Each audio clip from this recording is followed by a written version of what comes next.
Good evening. Welcome to the August 19th, 2013 Jurupa Unified School District Board of Education meeting. We'll begin with a roll call, please. President Schmidt. Here. Trustee Mendez. Here. Trustee Schaefer. Here. Trustee Johnston. Here. Trustee Hernandez. Here. Daisy Carpio. Shaylee Fawcett. Here. Amanda Gardner absent. Thank you, and we'll be doing the flag salute, but I'd like to ask everyone to remain standing for a moment of silence for Mr. James Thomas, our equipment and grounds operator who passed away on August 10th. And the board would like to send their condolences to his family, friends, and those at MOT. Shaylee? Please stand for the pledge. She's Ready, begin. I pledge allegiance to the flag of the United States of America and to the republic for which it stands, one nation, under God, indivisible, with liberty and justice for all.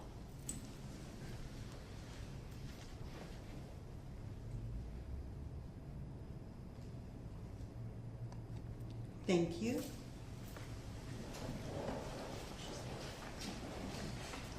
Next, we'll start with welcome and introduce our 2013-2014 school resource officers. Mr. Duchamp.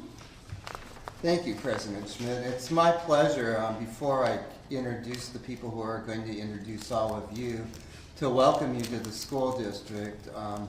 If you haven't found out in the first few days of school how critical a role and how much a part of our whole staff, our family, and taking care of kids you are, I'm going to tell you tonight how much we appreciate you, how much we appreciate your being here.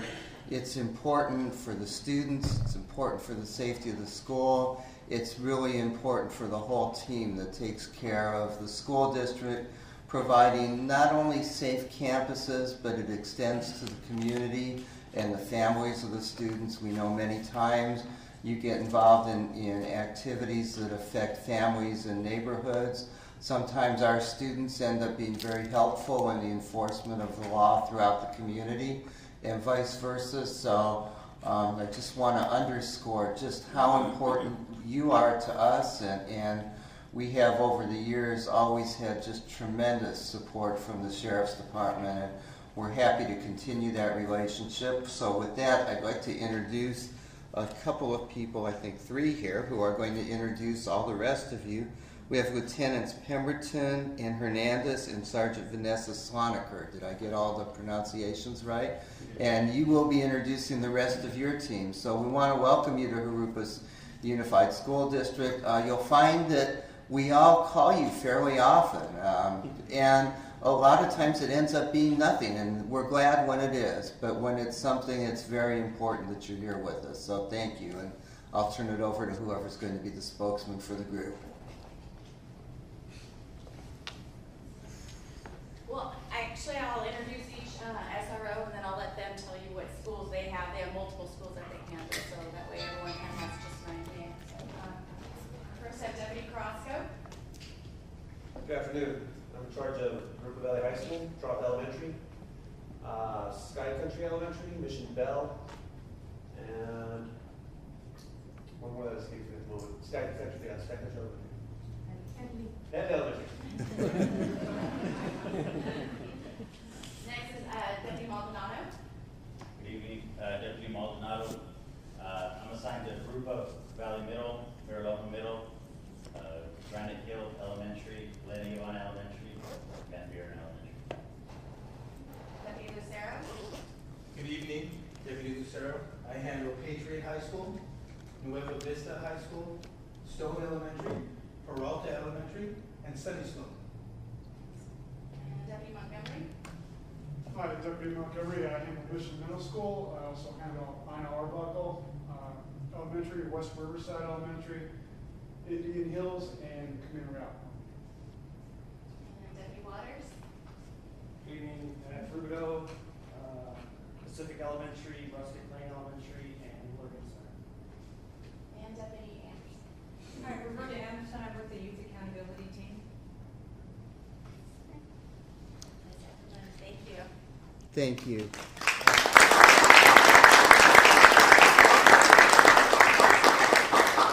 we are very pleased and proud to have you as part of us. Thank you. Thank you.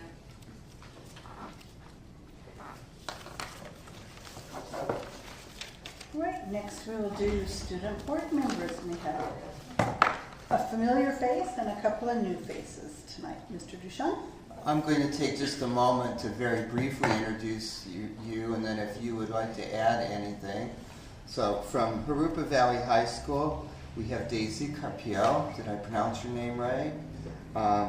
Daisy's a senior. Actually, all of our student board members are seniors this year, so we know it'll be an exciting year for you. And I want to, first of all, welcome you to the Board of Education. We've had a session where we had board training, just like board members go through, and where we discuss what your role as a student board member is. And again, it's something very critical both to the school district and the Board of Education. You act as a liaison between your school and the board and bring the voice of your school and the students you represent here.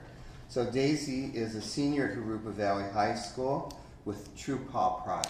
We've seen a lot of pride from student board members over the years, so we're very glad to have you here. Been very involved in ASB from, I'm not going to hit everything, but sophomore class president, junior class council vice president, and ASB president this year, and the school board representative, also on competition cheer. So you're going to have a busy year, aren't you? And plus applying to all those colleges, so welcome. I want to welcome back Shaylee Fawcett. We all know you very well, but Shaylee, this year you've been a member of the National Honor Society, choir, secretary of ASB, and a national champion baton twirler. I hope we'll have an opportunity maybe to see you at some of the football games, and I know that you're looking. I had the opportunity to talk with Shaylee about college plans, and she can tell you how many slots for baton twirlers are, I think, at every university in the country.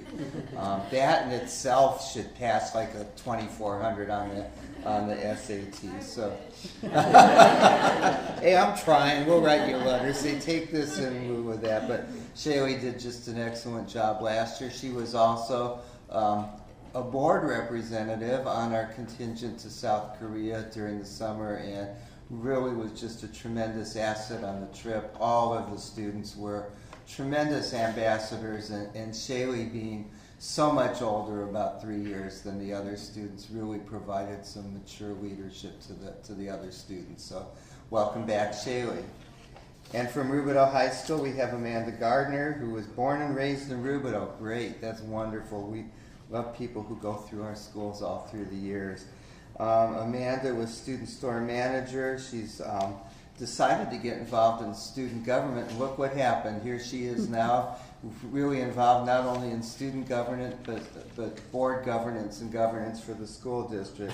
She's interested in going into a career in business, and again has been very involved, and she will dedicate herself fully to being Rubidoux school board member. And I do want to reiterate in front of everybody so people understand, we have told all of the school board members that we understand they also have homework and their grades are important, and if they need to leave after their reports, that they may, and they may do that. Also to remind both President Schmidt and myself that they need to vote when their vote comes up. So, and either signal to any one of us and we'll make sure you get acknowledged. Shaylee, being the pro, would you like to start with your report tonight? Sure. Thank you. Okay, so before I start my report, I have a little present for all of you from South Korea, since I would have been able to go on that trip without the support of the board, so this is just a little something to say thank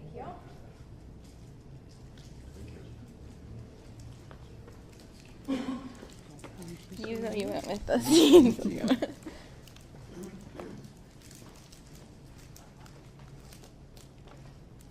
How'd you do on sharing food there, Shaylee? On what? Sharing food. At least everywhere I went, everybody ate from the same plate. Oh yeah, that was like, at first that was a little interesting to get used to, but then by the end of the 2 weeks. And we're both hearing fine, right? Yeah, we're fine. Nothing bad happened. Went to girls' date the day after, so that's fine.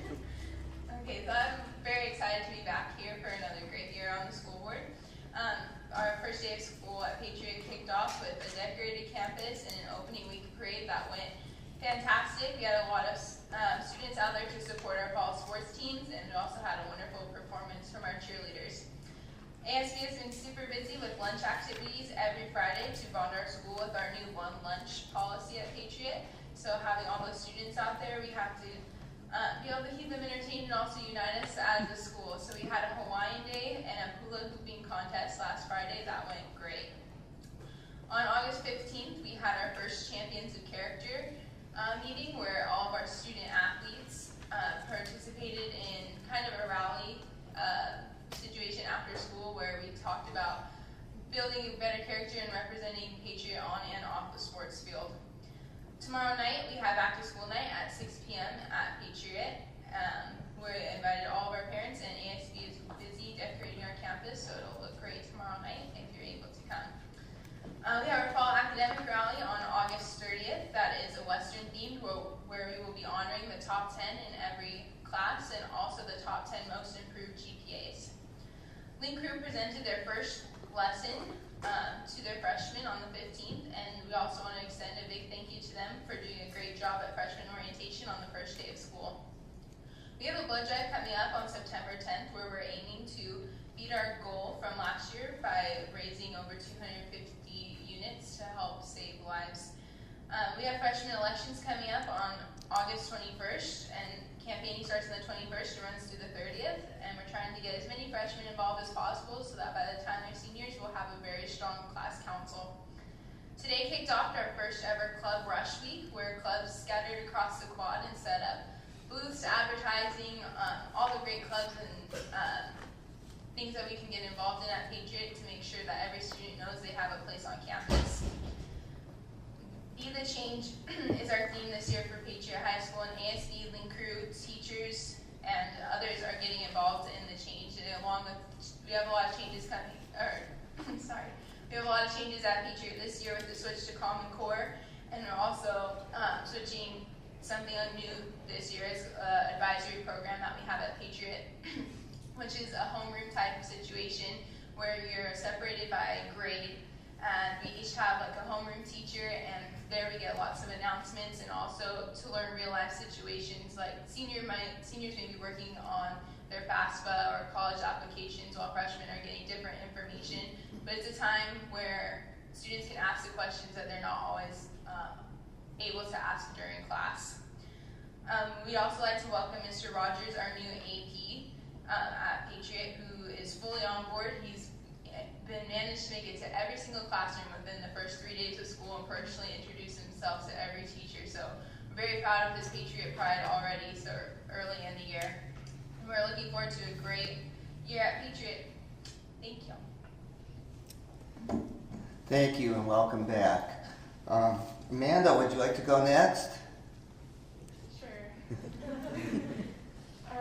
Okay, so I'd like to start with, we welcomed our new principal and assistant principal, Dr. Arox and Mr. James Laundry. We also just welcomed our new cheer coach since we had our other cheer coach quit, so we just got a new one, Coach Diaz. Our radio club advisor, Mr. Bailey, has just become an English 11 teacher. And we also have a blood drive coming up this Friday, so everyone's welcome to come and donate blood. That'd be great. And our back to school night is Wednesday at 6 p.m., so if you guys want to come by, we're getting ready for that. And ASB has just decided our homecoming theme, and it's going to be the 70s, so we're all really excited to plan that. All of our class councils have started their meetings and are electing their members. And all our fall sports are practicing, and we have a football scrimmage this Thursday at 6, if you guys would also like to come by. And that's all I really have. Thank you. That's perfect. And Daisy, would you like to tell us about Jurupa Valley High School?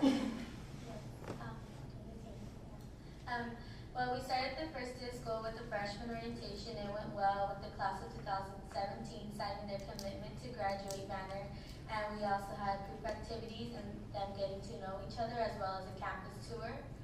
And we also had teachers wear their cap and gown the first day and to celebrate graduation and motivate students to reach their goals. We also have a new JVHS crest that's been developed and is proudly being displayed on campus from posters to campus flags and ASB class t-shirts. Our crest represents pride, our core values of pride, respect, integrity, passion, determination, and excellence. Staff has adopted a new vision statement incorporating pride, empowering, challenging, and inspiring with pride. Our first 3 days of school included curriculum with each period on pride and our core values. Hearing the students talk about their excellence, it seems like the curriculum material and our values are reaching students. Back to school night is next Tuesday, August 27th. We also have a blood drive August 28th, and our goal is 300 pints. Homecoming is quickly approaching, and ASB along with student body and staff members are enthusiastic about planning our 25th anniversary. Homecoming prep rally will be on Friday, September 20th, and the game, halftime show, pregame parade of clubs, and dance will be on Friday, September 27th. So we have about 5 minutes. This Friday, it's the Rumble in the Jungle football scrimmage. Freshman, JV, and varsity will be playing against Granite Hill, Ontario, and Paris High School. Freshman and sophomore JV games begin at 3 p.m. And varsity games starting at 6 in the Jag Stadium. You guys are welcome to come. And our first football game of the season against Canyon Springs High School is next Friday, August 30th. Last week, ASB hosted a lunchtime activity called Watermelon Rush, which was a watermelon eating contest, and we had a representative from each class sit in front of a stage in the quad during lunch, and whoever finished the watermelon won a gift card, and our senior guy won. And then we had another with administrators, which was our 4 administrators, Mr. Gray, Mr. Fisher, Ms. Segala, and, Ms. Hale, and since Mr. Gray couldn't make it, we had our ASB director go, and Mr. West won the watermelon eating contest. It was pretty funny just to see their whole face full of watermelon. It's pretty cool. And this week we have a random spirit day, and it's workout Wednesday. Students are encouraged to wear workout clothing and show how they are fit. And to finish up, we have Club Rush Thursday and Friday at lunch in the quad. Officers and clubs have the opportunity to share and recruit new members for the school year. ASB is hosting the event, and more lunchtime activities and music will be played at lunch. Thank you. Good job, ladies. Welcome. Thank you, ladies, and we look forward to hearing more as the year goes on. Next, we have recognition and recognized funding for the 21st Century Community Learning Centers Core. Mr. Dabrowski. Thank you. CDE recently notified us that funding for the 21st Century Community Learning Centers Core has been awarded in the amount of $336,150. That's information only. Thank you. And then 21st Century Community Learning Centers also gave us an equitable access. Exactly. They awarded us an additional $125,000, the same grant under the equitable access category. Thank you. And next we'll move on to public verbal comments. I want to remind those in the audience that public speakers have the right to their own opinions, and neither board members nor staff will be responding to those opinions. The district's silence should not be mistaken for agreement, but simply to avoid legal entanglements and or to protect the privacy of situations that may involve lawsuits, employee discipline, or dismissal. And please be assured any serious allegations have been or will be investigated thoroughly. Any responses from the board will take place during the board member comments.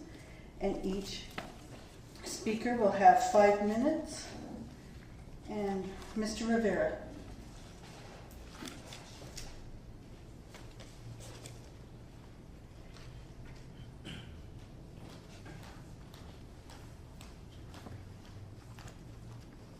Good evening, ladies and gentlemen.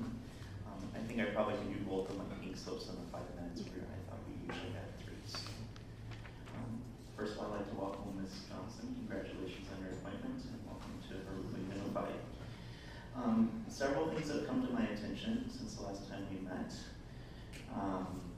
And I've discussed them in thorough with NEHA and my council as well. Is when I was put on paid administrative leave, I was cut off from the email system later February, and I am still an employee, and I should be entitled to have email access. And by not having email access, I am not allowed to apply for extra compensation duties.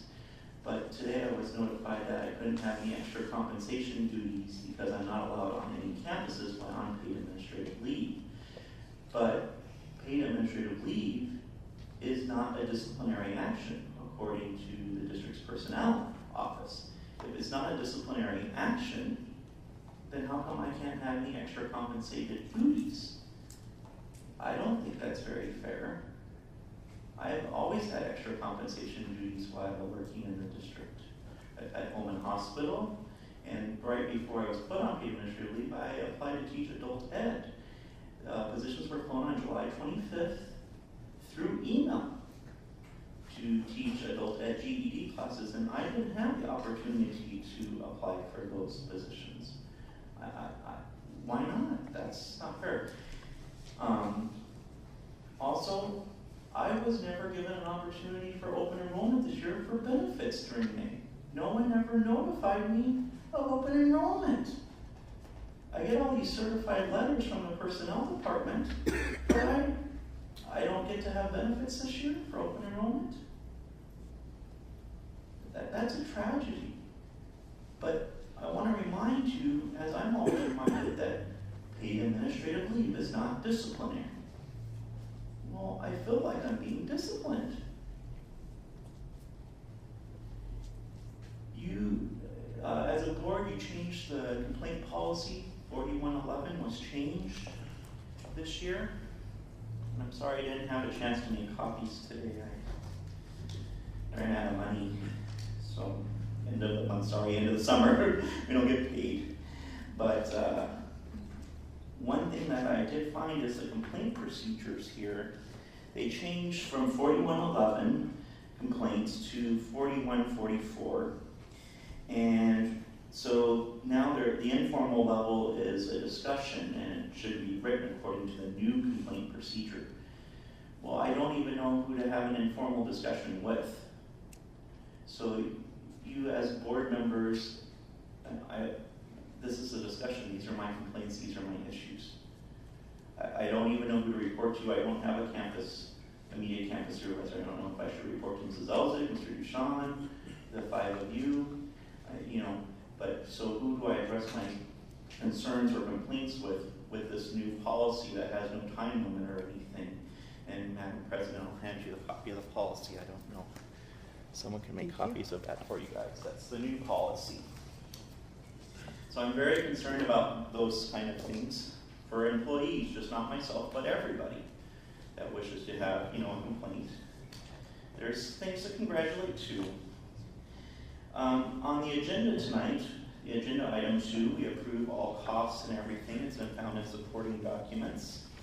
We are, I assume that it will be approved, but one of the line items is the BBK of one of the law firms for $34,000.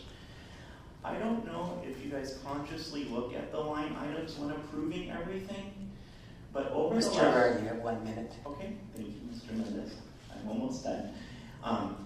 The line items, over the last 4 years, this school district has spent $2.3 million in attorney's fees.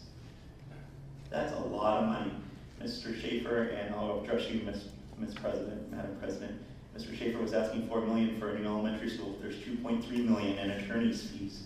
Maybe we should name it Friggin, Full Frost, and Friedman Elementary, because that's a lot of money that could be going to our kids, that could be going to our benefits. We have the lowest benefits of any certificated members in the surrounding districts. That's shameful. Shameful. And I'm willing to work with anybody here to improve the situation. Anybody, please. I send you all my email and my phone number. Please call me or email me, and I will be gladly to meet and discuss anytime. Thank you very much. Thank you. Ms. Holtman?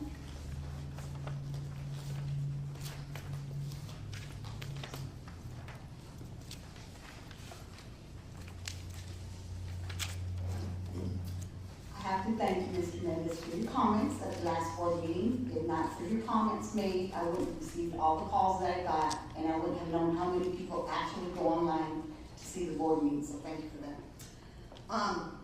You did refer, you didn't come on and say it, but a reference was made that was lying.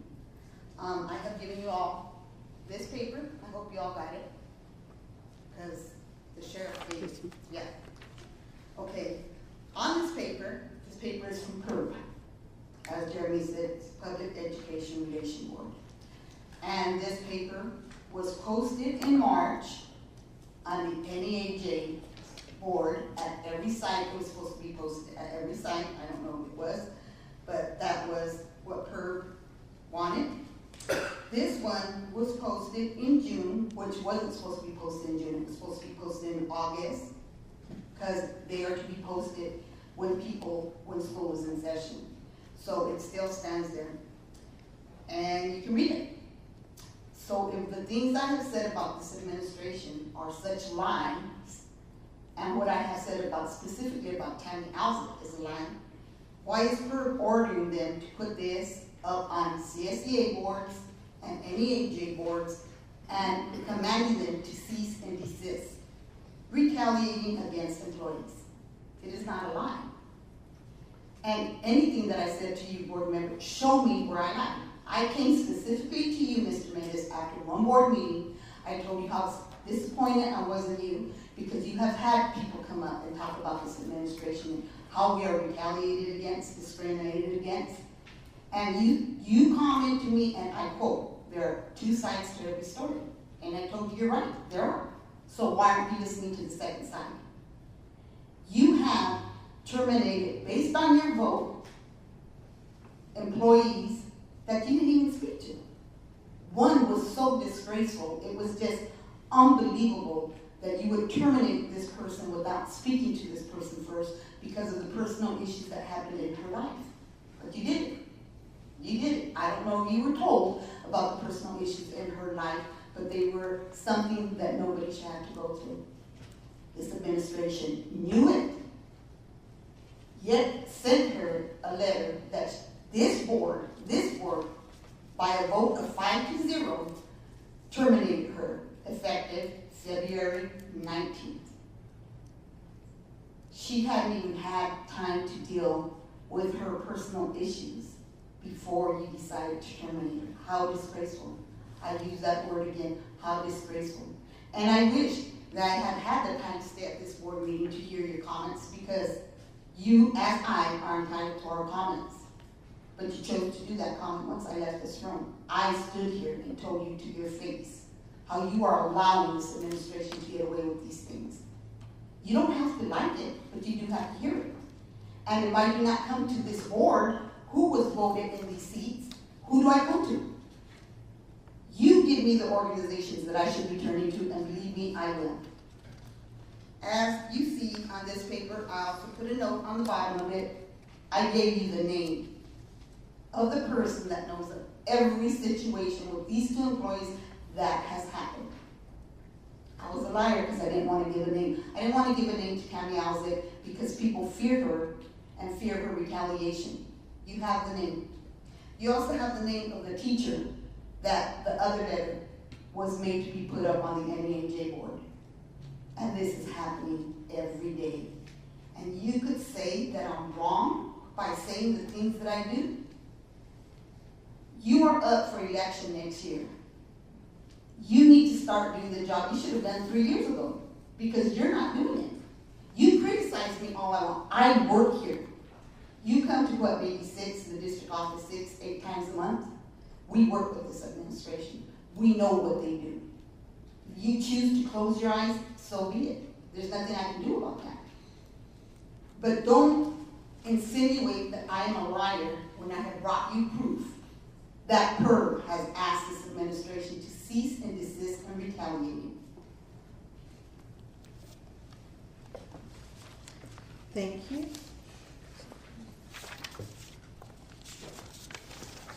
Next, we'll move to administrative reports and written communications with a report on the transition to Common Core state standards. Mr. Dabrowski. Thank you.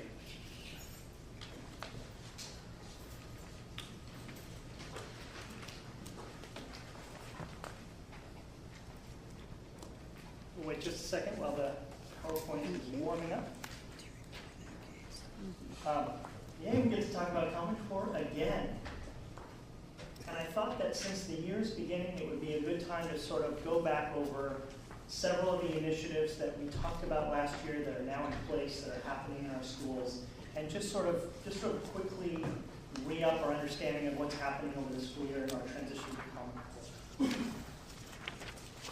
And as you look, here are the sort of the current big things that are going on. One is the Common Core Steering Committee, which is where sort of we all started last year. It's a group of about 40 members, predominantly teachers, some principals, and some ed service staff, and they sort of began the process of visioning what we needed to do in order to be successful as we transition to the Common Core over the next couple of years. And that group met several days last year, and we'll be meeting again soon to sort of review what it is we're doing now and what we need to hear from teachers and what we might need to do next. The next is our balanced math. You'll remember John Allen took you through a wonderful lesson last spring, and that training continues. There's the prioritization of the Common Core standards. That process was something that happened in the spring of last year, and we'll be reviewing that again this year. This year, a really big part of the work will be the development of units of study, which will be teachers at each grade level, developing, using the standards, the priority standards of the Common Core to develop units that teachers will have in their hands for the 14-15 school year. There's additional staff development, and then also we're busy at work looking at all of our district assessments and revising those and updating those and making them sort of match the Common Core.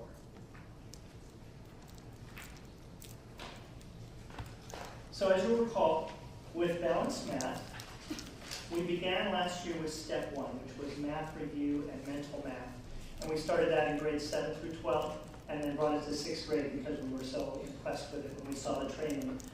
This year, our 2nd, 3rd, 4th, and 5th grade teachers will be receiving that training. It's a 2-day training, and that actually will begin next week for several. And you can see some of the dates are there on your pages.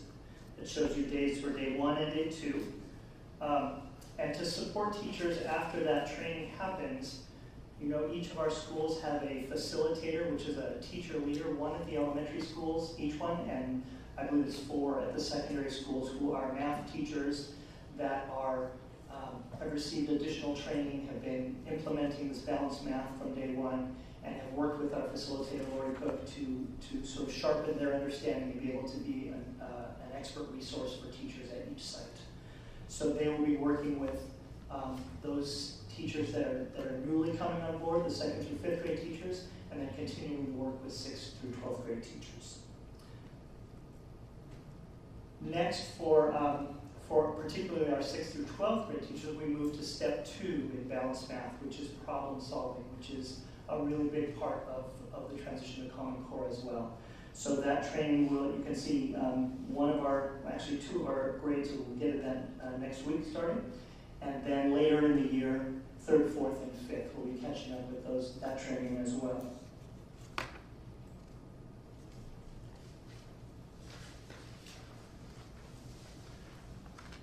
We mentioned last year we came to the understanding that in order for teachers to really create deep understanding of the standards in the classrooms, it wasn't enough to just hand them the standards and say, you know, make sure students really get it. We had to go through a process of looking at the standards in math and language arts, determining which ones were the real most important priority standards, the ones we couldn't live without students mastering deeply at a given grade level. And so a group of K-12 teachers went through a 2-day process of looking at the standards, of determining those standards as a K-12 group, really having a vertically aligned group of standards so that the priority standard in K works to the priority standard in first, all the way up through Algebra 2 at the end of high school. We then took those proposed standards out to all math teachers and all language arts teachers at all campuses, got their feedback, re-met at the end of April, and finalized those standards. So our teachers all have those standards now in their hands and are using them. And then this spring, after teachers have had some time to sort of work with those standards, we will re-meet as a committee and consider feedback from the teachers that have been doing it for a year. So that we need to, if we need to make any tweaks or really look at the standards we've chosen, we'll have the time to do that with a year under our belt of really day-to-day working with those standards in the classroom.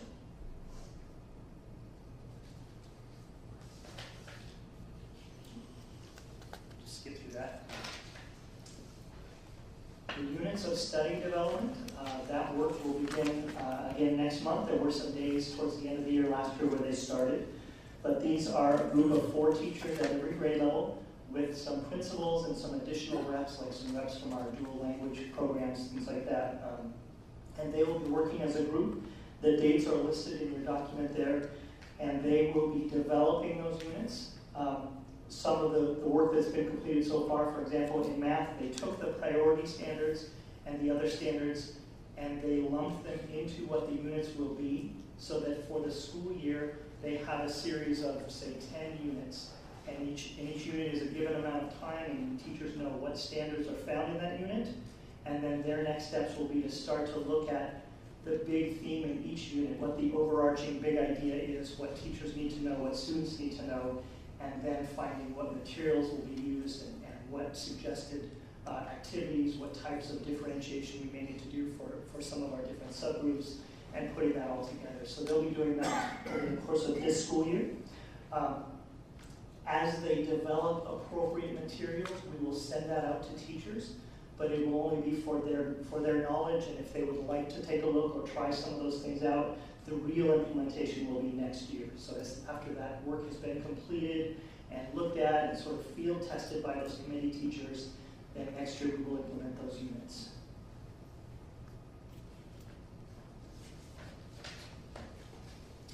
In terms of Common Core implementation right now for this school year, you can see that in all of our math classrooms, K-12, teachers are utilizing and implementing the Common Core standards. They are no longer working with the 97 California state standards.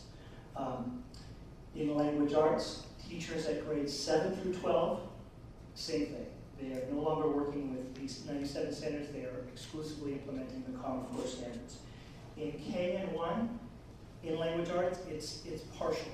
Last year and again this year, they chose certain strands of the standard to focus on to sort of begin that work. So they will be working in the Common Core standards with those areas that they have chosen, and then we've not required that they implement them in the other areas at this time. And then in grades 2 through 6, same thing. We've not required that teachers implement the Common Core standards this year in language arts. And the reason for that was at the secondary schools, language arts and math is 2 different teachers.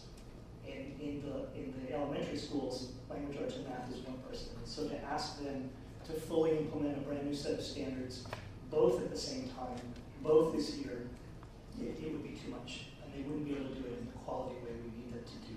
So we provided the staff development and really focused on the math and the elementary, and they will be making that transition next year with language arts.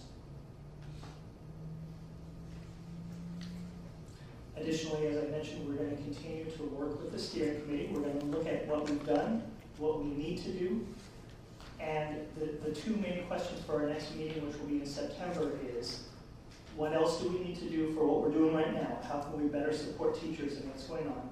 And then what do we need to look at next?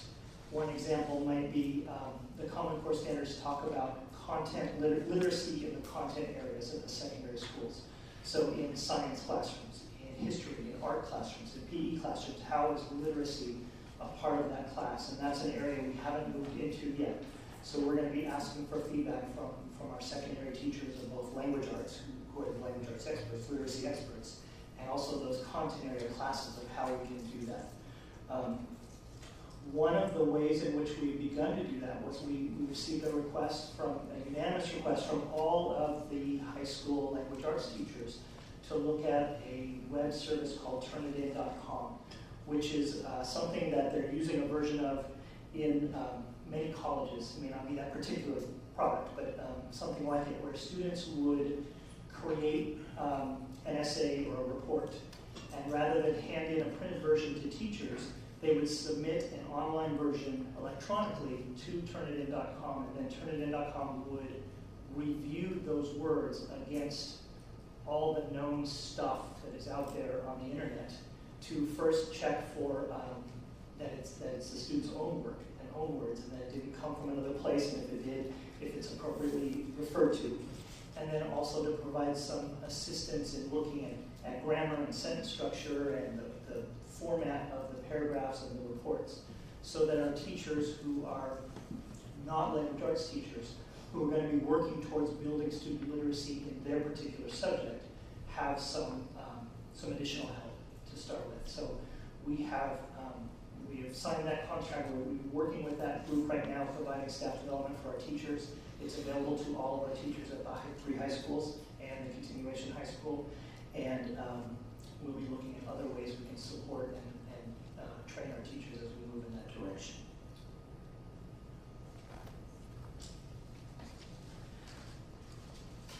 And as I mentioned, at the same time, we are revising our assessments. Our assessment partners, which is EAMS, is the electronic company where we build our tests and create our reports.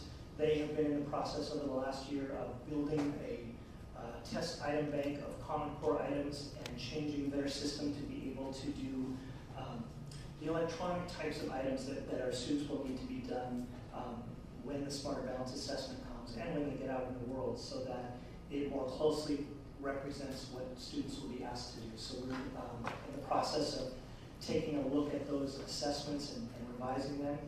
We have a whole series of teacher committees called our assessment review committees. There's a group of teachers at each grade level in each subject that review those tests and create the tests and revise those tests, so that we'll be working with them as we make those changes. And then next step is we start talking about materials. The state has let us know that there will be a math framework that is to come in the fall of 2013, sometime around now. We were hoping it comes soon. They also plan to adopt math materials in this coming January 2014, and then they plan to have a language arts framework by next spring.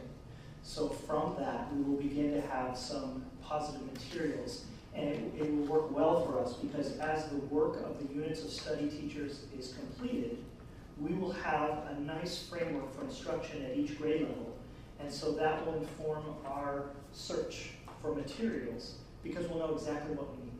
So we'll be able to take that information that's come from our teachers and use that to help inform us as we look for the best set of materials to really get us down the road towards Common Core in the most effective way. And that will be important, because we've seen a lot of materials out there so far that suddenly have a stamp on it that says Common Core aligned. But putting a stamp on a piece of on a textbook and saying that it's Common Core aligned, and really truly having it match what's expected of our kids with the Common Core standards are two sometimes very different things. So we are excited that we'll have sort of a template from each of our grade levels in those subjects to help guide us in our choice of finding those materials. We'll also continue to support teachers. We've been meeting and talking with principals and with teachers about the expanded need for teachers to plan and spend the time that we're asking them to do something big. This is a huge change in the way we deliver instructions. And so we are doing everything we can to provide them the support, be it whether it's on a release day, minimum day, time when grade levels can get together and plan. We're doing everything we can. I think everybody would like more time, but we're, when we can, providing that extra time for teachers to be able to plan and meet and develop the things that they need to develop. And at the same time, Smarter Balance, which is the assessment consortium that will administer the tests in the spring of 2015, they have released practice tests at all of the tested grade levels, which is 3 through 8 and 11. And so recently we pushed out an icon on every teacher's computer where they can get to those practice tests and take a look at what it is that our students will have to do a year and a half from now. And they can take those tests at their grade level and really have a good understanding of what it is. And it would be fun for y'all to do that too. I took the 4th grade one because I was a little afraid. The higher math was, I was nervous. But you can go to the smarterbalanced.org website and click on the practice test and take one of those language arts or math practice tests. They're actually really fun. I think that one thing we found as we implemented the pilot tests last spring is that the kids find it really engaging. The tests are much more interesting and fun to take than the ABCD test that we've been taking for so long. So we're a little excited about that. That's just sort of an overview of the things that are going on in our transition. I'll be back next board meeting and we'll focus on one area as we did towards the end of last year. I just wanted to kind of give you a little big picture at the beginning of the year as we get moving.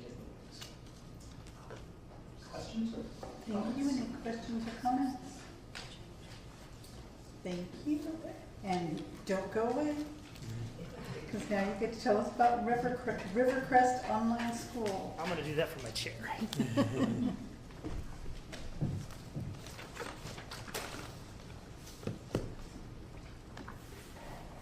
Okay, so as you know, we embarked upon a project to offer an online learning environment, a new school, which is now called the Rivercrest Preparatory Online School.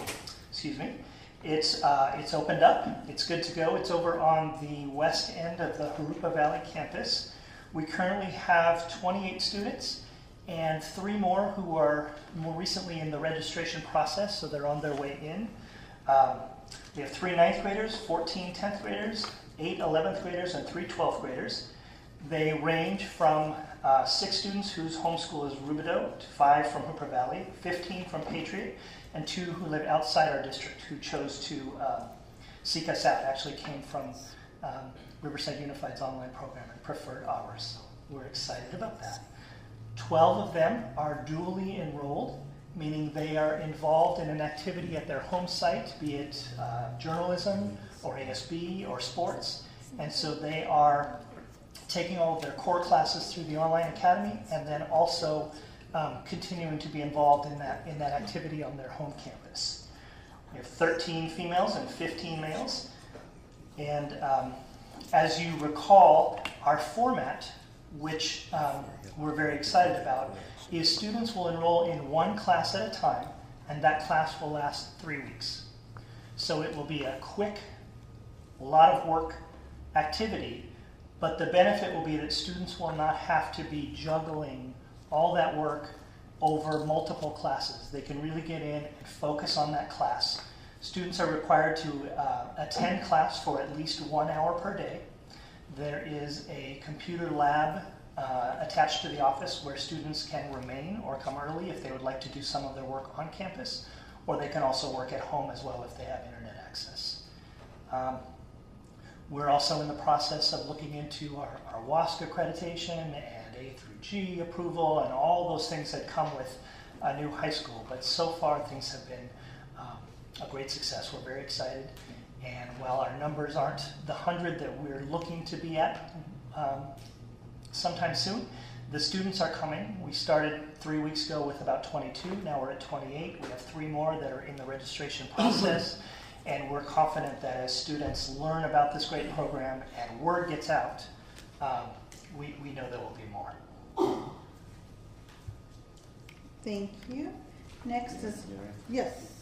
Dave, on the format, they complete these courses in 3 weeks. They're tested on what they've completed. How are they testing? Is it, do they comprehend? I mean, that's a short time. Right. The way the program works, and we had the experience with that format in summer school, is it's an online curriculum, and the class, say if it's English 9, is segmented into units. And so the students take a pre-test at the beginning of the unit. They make their way through the work and the reading and the writing or anything that has to happen in that unit, and then they take a test at the end of the unit. If they don't meet proficiency at the end of that test, they have to go back. And they have to complete and they have to pass it before they can move forward. So the teacher's role, not only are they looking at, okay, their students are in Unit 1, what are the key things that I really need to teach them face-to-face, but they're also receiving constant updates on the progress of those students as they turn in work, as they take quizzes, as they take the test at the end of a unit. And so the teacher will immediately see if a student is unsuccessful at a certain portion of it, and then can intervene and provide them some assistance. The program does that itself by directing them to the next step if they're not successful, but teachers will do that as well to keep them moving forward. They'll also be able to see if a student isn't moving forward, because with a 3-week class, you got to move. So if a teacher sees that the student isn't meeting the targets along the way, then the teacher can call them in, the office can call the student and meet with parents and just make sure they're getting the work done.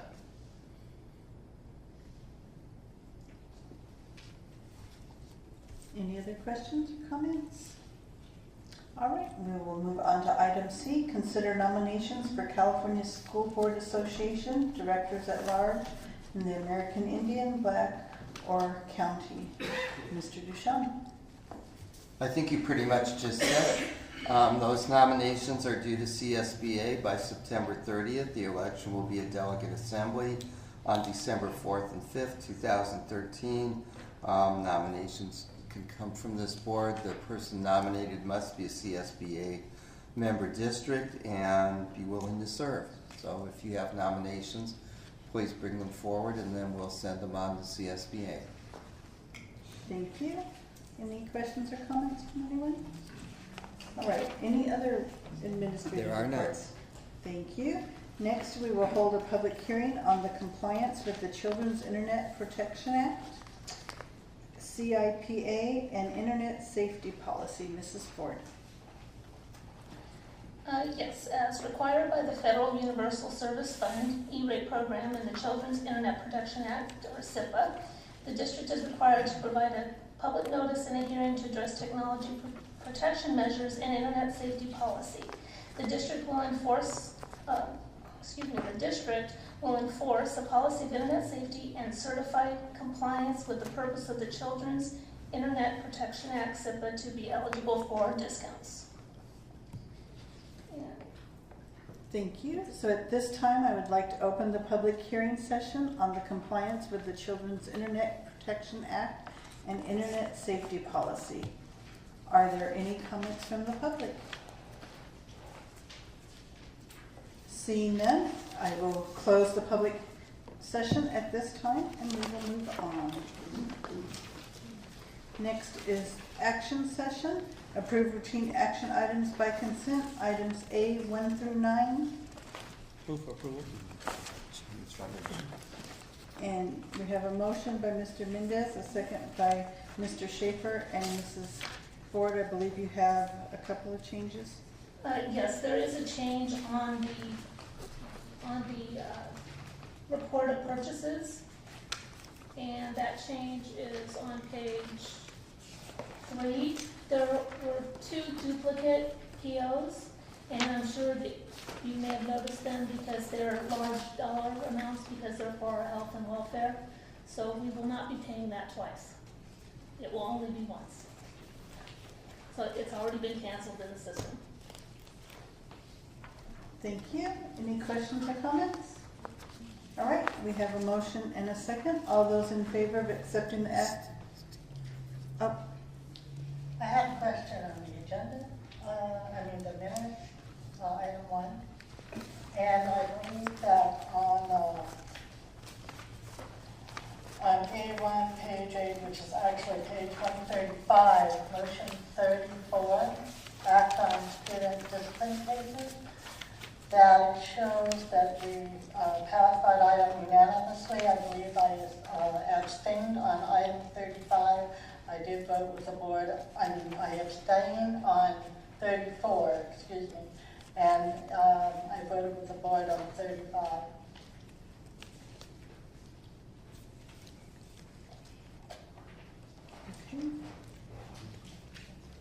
Okay, thank you. Anything else? All right, we will double check on that. And if there's no other changes, we'll go to vote on action consent items A1 through 9. All those in favor say aye. Aye. Opposed?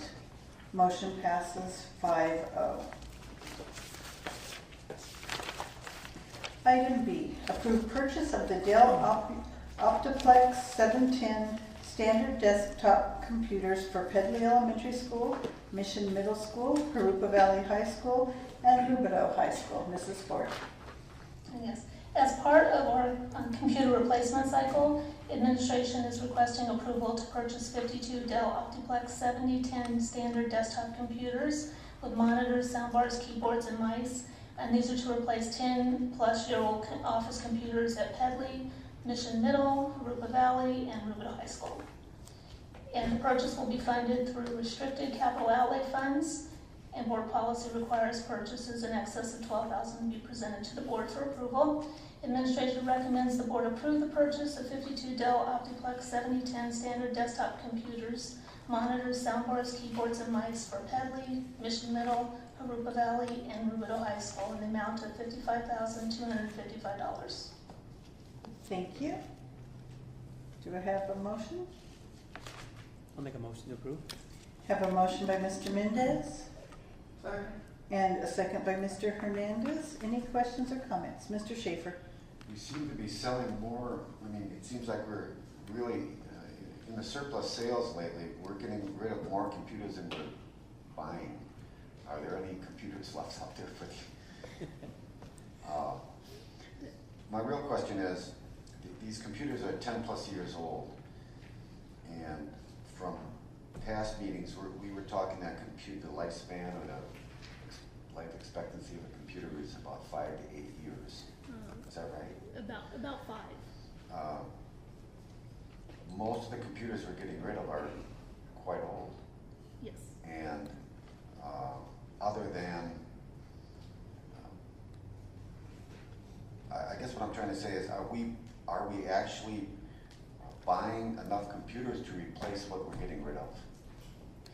I'm trying to think of when this was, if it was in May or June, but we brought 1,440 systems to the board at that time. Those systems are for students, and those have been received and are in the process of being deployed now. So those will replace a lot of those 280s and 270s that you saw on the surplus list. And that was what the majority of those 1,440 systems were for. Any other questions or comments? I do, how old is old? 5 years? 10 years? Well, we brought to the board last year a replacement cycle, which would be every 5 years the computers would be replaced. And we feel that that's about the length of the lifespan of a computer in today's age. Only because software changes, so if your hardware doesn't keep up with the software changes, then it won't run the appropriate software. So 5 years is about the lifespan of the computer. Thank you. All right, we have a motion and a second to purchase the Dell computers. All those in favor say aye. Aye. Opposed? Motion passes 5-0.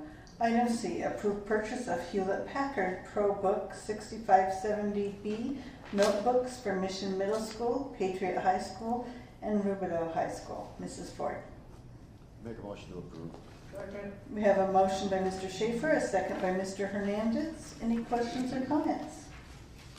All those in favor say aye. Aye. Opposed?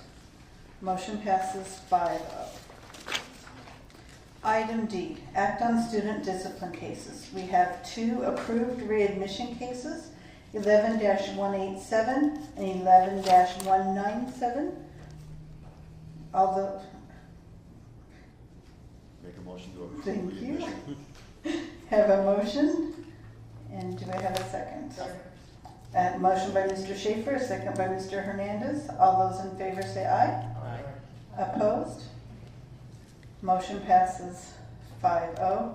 And student board members, you did remind you gotta get up and dance. And discipline and personnel you can't vote on, but it just clicked. I'm sorry. Next time I'll bring you a ball and you can toss it at me. All right, we have 1 approved reinstatement case, 13-071. Make a motion to approve reinstatement. We have a motion Second. and a second by Mr. Hernandez. All those in favor say aye. Aye. Opposed?